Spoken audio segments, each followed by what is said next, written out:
നിങ്ങൾ ധൈര്യമായിട്ടിരുന്നു. പഴയ കോടതിയിൽ ഒരു കേസ് വന്നാ അതിന് തീർപ്പ് കൽപ്പിക്കാൻ നേരത്തോട് നേരം വൈകല. അപ്പോഴേ എത്രയാ വേണ്ടെന്ന് പറഞ്ഞാ മതി. നിക്ക് കൂലിക്ക് തല്ലാനാണെങ്കിലും പൈലിക്ക് ചില ചട്ടവട്ടങ്ങളൊക്കെ ഉണ്ട്. കള്ളിന്റെ പുറത്തൊരു ബിസിനസ്. ഒരു കാര്യം ചെയ്, താൻ വെളുപ്പാങ്കാലത്ത് വീട്ടിലോട്ട് വാ. എങ്കിൽ പിന്നെ അങ്ങോട്ട്.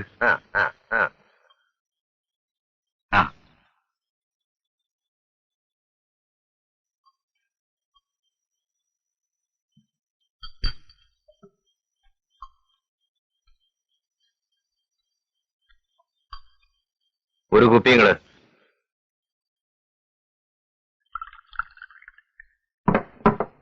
കഴിക്കാൻ കുറച്ച് അച്ചാറ്.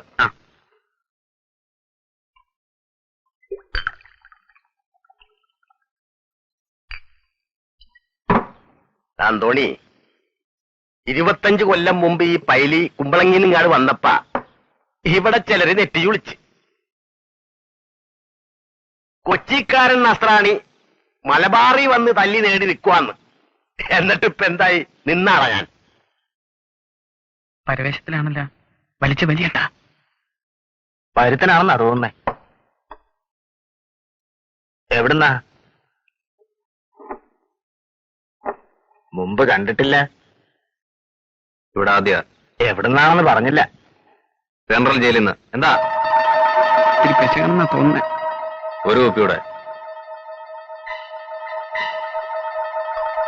ധൃതി പിടിക്കൊന്നും വേണ്ട, തീർന്നു പോകത്തൊന്നുമില്ല. സെൻട്രൽ ജയിലിൽ എന്തായിരുന്നാ പറഞ്ഞേ? കുശിനിപ്പണിയാ?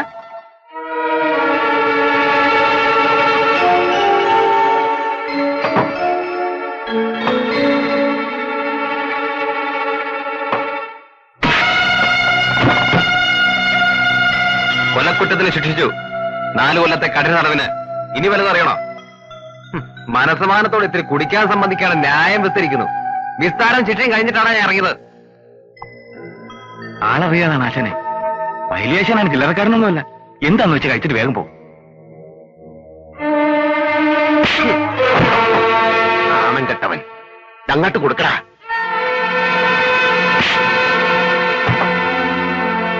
അടിച്ചത് അവനെയാണെങ്കിലും കൊണ്ടതെനിക്കാണ് കേട്ടാ.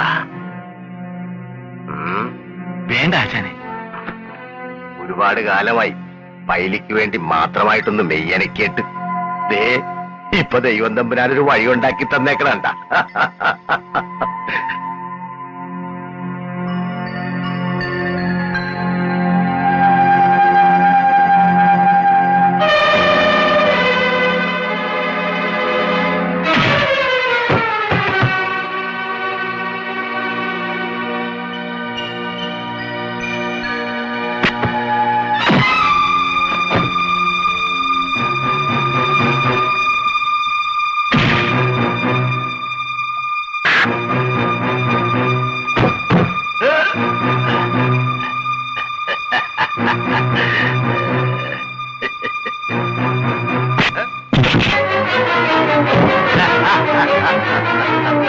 കൊള്ളാമല്ല പൊന്നുമോൻ, വാ വാ വാ വാ. എനിക്ക് നിന്നെ അങ്ങോട്ട് പിടിച്ചുപോയി കേട്ടാ. വാ, നമുക്ക് ഒന്നുകൂടെ പിടിച്ചു നോക്കാം. പൈലിയോടൊപ്പം നിൽക്കണ ഒരു ചുണക്കുട്ടിയെ കിട്ടിയത് ഇപ്പോഴാണ് കേട്ടാ.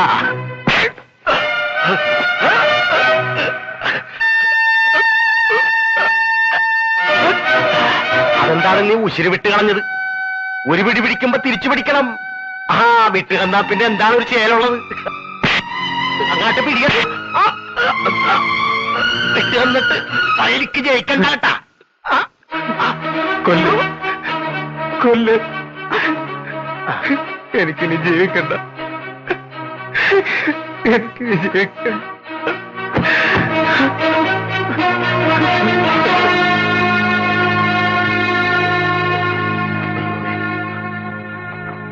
നിന്റെ മനസ്സായ കലയും കിടക്കണേയുള്ള എന്ത് പറ്റിയടാ?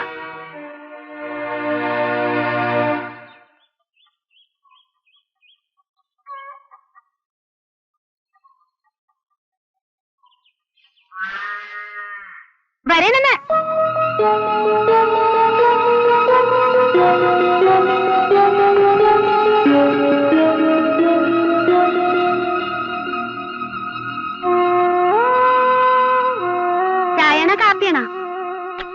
ചോദിച്ചേട്ടില്ലേ ചായണോ കാപ്പിയാണോന്ന്? നീ ഏതാ? ഹായ്, നല്ല ചോദ്യം. എന്റെ വീട്ടിൽ വന്നിട്ട് ഞാനാരാണെന്ന്. ദേ, എനിക്ക് അപ്പുറത്ത് 100 കൂട്ടം പണിയുണ്ട് കേട്ടാ. കുടിക്കാൻ എന്താ വേണ്ട വെച്ചാ പറ. ഞാൻ എവിടെയാ? അപ്പനും പിന്നൊരു 2 ആളും കൂടി തലച്ചുമടായിട്ടാണ് ഇന്നലെ പാതിരാക്കി കൊണ്ടുവന്നതേ. അപ്പൊ പിന്നെ ഈ ചോദ്യം ചോദിക്കണം. തരുമ്പെങ്കിലും വെളിവുണ്ടായിട്ട് വേണ്ടേ? ചാപ്പി കിടന്നിരുന്നെങ്കി വല്ലവരും റീത്ത് വെച്ചേച്ച് പോയേനെ. എന്റെ മുണ്ടിട്ടോടെ അതേലപ്പടി കറിയും ചെളിയായിരുന്നു. ദേ ഞാൻ നനച്ചിട്ട്. ഇതാണ് ഉറക്കമൊക്കെ കഴിഞ്ഞ പുള്ളേച്ചെന്നൊരു പ്രവാണിയുടെ കരാറൊപ്പിക്കാനുണ്ടായിരുന്നു. ഞാൻ പോകുമ്പോ നീ നല്ല ഉറക്കമാണ്. ഇപ്പൊ എങ്ങനെ വല്ല വെളിവുണ്ടാ? എന്നെ എന്തിനാ ഇങ്ങോട്ട് കൊണ്ടുവന്നത്? അത് കൊള്ളാവല്ല. പിന്നെ അവിടെ ഷാപ്പിലിട്ടേച്ച് പോരണ. എടാ പൈലിക്കൊരു മനസാക്ഷിയുണ്ട്. വരുത്തനാണേലും മനുഷ്യത്വം കാണിക്കാതിരിക്കാൻ ഒക്കുക. ആ എടി റാഹേലേ, നീ അവനെ കുടിക്കാൻ വല്ലതും കൊടുത്താടി. അതിന് എന്താന്ന് പറഞ്ഞിട്ട് വേണ്ടേ? കഴുതേ, അടിച്ച് പീസായിട്ട് കിടന്നേച്ച് എഴുന്നേക്കുമ്പോ എന്താ കൊടുക്കണ്ടേന്ന് ഞാൻ പറഞ്ഞു തന്നിട്ട് വേണം അടി. ചെറുനാരങ്ങ പിഴിഞ്ഞ് മധുരമില്ലാത്തൊരു കട്ടനും കാട്ടെടുക്കടി. അല്ല പിന്നെ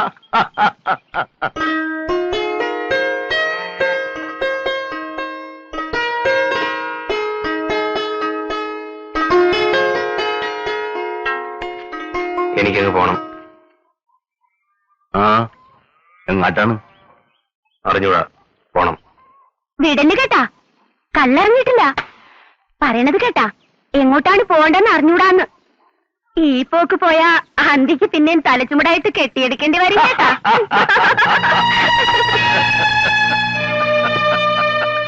അതെവിടെ കിടന്ന് ഉണങ്ങട്ടേന്ന്. നാളല്ലല്ല ഒരു തമാശ പറയുമ്പോഴേക്കും കയറിവിച്ചിറങ്ങി പോവാൻ. കൊച്ചു പിള്ളേരുടെ കൂട്ട്. നീ ഇങ്ങാട്ടിരിയടാ. അവൾ അങ്ങനെ കിടന്ന് പലതും ചിലയ്ക്കും. പക്ഷെ പാവമാണ്. നീ ഒന്ന് പോയാടി. ഇങ്ങോട്ട് നോക്കും. ആണും പെണ്ണുമായിട്ട് എനിക്ക് അവൾ ഒന്നല്ലേടാ ഉള്ളു. ഞാനില്ലേലും അവളീ ലോകത്ത് പിടിച്ചു നിൽക്കണമല്ല. അതുകൊണ്ട് പെണ്ണിന്റെ അടക്കവും ഒതുക്കവും ആണിന്റെ അടിയും തടയും കൂടി ചേർത്താണ് ഉമ്മ അവളെ വളർത്തിയത്. നീ അത് സാരമാക്കണ്ട. ബാ ആ ബാ. അല്ല, നിനക്ക് പോണോന്നുണ്ടെങ്കിൽ പോയിക്കോ കേട്ടാ. പോകണാശനെ, എവിടെയെങ്കിലും പോയി എന്തെങ്കിലും പണി ചെയ്ത് എങ്ങനെയെങ്കിലും ജീവിക്കണം. ആ പറഞ്ഞത് ന്യായം. ജീവിക്കണം, അതിനെന്തെങ്കിലും പണിയെടുക്കണം, അത് ന്യായം. അതിനെന്തിനാണ് എവിടേക്കെങ്കിലും പോണത്? ഇവിടെ നിന്ന് പണിയെടുത്ത് ജീവിക്കാൻ പാടില്ലേ? അല്ല പാട്. ഇവിടെ എനിക്കൊരു പണി തരാൻ. ആ ഇവിടെ ഒരു പണി ഒത്തു കിട്ടിയാലെന്താ, കഴിക്കുക? ഇല്ലല്ല എങ്കിൽ കമാന്ന് മുണ്ടാണ്ട് ഇവിടെ നിൽക്കാദ്യം.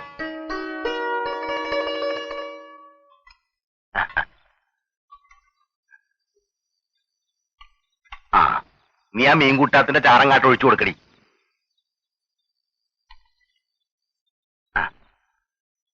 മതി. എങ്ങനെയുണ്ട്? ആ ഇത് ഇവിടുത്തുകാർക്ക് വെപ്പറിയാൻ പാടില്ല. ഇത് ഞങ്ങൾ കൊച്ചിക്കാരുടെ കുടംപുളിയിട്ടൊരു മീൻ പറ്റീരാണ്. ഔ ചട്ടി മടത്താ മതി, 2 ദിവസം ചോറില്ല. ഇത് ഇവിടെ വെച്ചത്. ഇവക്കടെ അമ്മ എന്റെ അന്നക്കുഞ്ഞ് മീൻകറി വെക്കണം. എന്റെ ഈശോയെ, അതിന്റെ രുചി ഇപ്പോഴും നാവേൽ നിൽക്കണേന്ന്. വള്ളവും വലയും 5-6 ഫിഷിംഗ് ബോട്ടും ഉള്ള വീട്ടിൽ നിന്ന് രാഖിരാമൻ എന്റെ കൂടെ ഇറങ്ങിപ്പോന്നോളാണ് കേട്ടാ. അവക്കടെ കൂടെയുള്ള എന്റെ ജീവിതമായിരുന്നടാ ഒരു ജീവിതം. ആ വെറും 7 വർഷം. പക്ഷെ ഓരോ ദിവസവും ഓരോ പെരുന്നാൾ പോലെയായിരുന്നു. ആ ഒരു ഓർമ്മയുടെ ബലത്തിലാടാ ഈ പൈലി എന്തിനും മുന്നും പിന്നും നോക്കാതെ ഇന്ന് നിൽക്കണത്. എന്റെ അന്നക്കുഞ്ഞ് ഭാഗ്യം ചെയ്തോളാ. കർത്താവളെ നേരത്തെ വിളിച്ചടാ.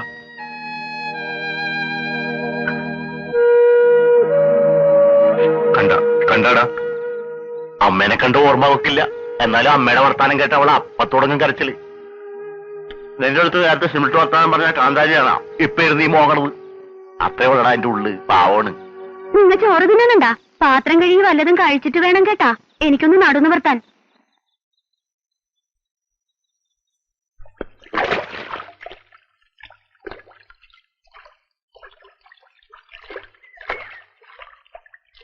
ജയിലിൽ നിന്ന് ഇറങ്ങിയിട്ട് എവിടെയെങ്കിലും പോയി എങ്ങനെയെങ്കിലും ജീവിച്ചാൽ മതി എന്ന് തോന്നിയ എന്താണ് നിനക്ക്? നാട്ടിൽ പെറ്റതള്ളയില്ലേ?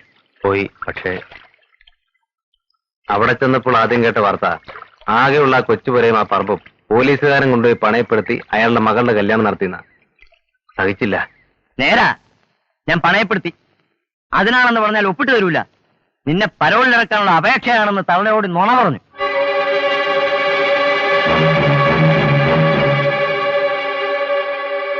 നോക്കി പേടിപ്പിക്കണ്ട. എന്റെ ശമ്പളത്തിന്റെ മുക്കാപ്പങ്കും നീയും നിന്റെ തള്ളയും കൂടി അതിന്ന് മുടിപ്പിക്കണേ. എന്റെ മോക്കൊരു കല്യാണം വരുമ്പോ ഞാനല്ലാണ്ട് പണം ഉണ്ടാക്കി കൊടുക്കാൻ അവളുടെ അമ്മയ്ക്ക് വേറെ രഹസ്യക്കാരനില്ല.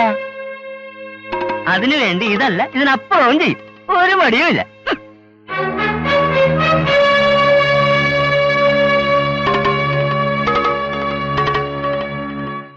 ബന്ധങ്ങളോ മുറിഞ്ഞു. സ്വന്തമായിട്ട് ഒരിത്തിരി മണ്ണെങ്കിലും ഇല്ലെങ്കിൽ ഒരു പട്ടി പോലും എന്നെ വകവയ്ക്കൂല. തറവാട്ടിലെ ഓഹരി അമ്മ വാങ്ങിയിരുന്നില്ല. ആ വഴിക്ക് നോക്കിയാൽ എനിക്കുണ്ടൊരു അവകാശം.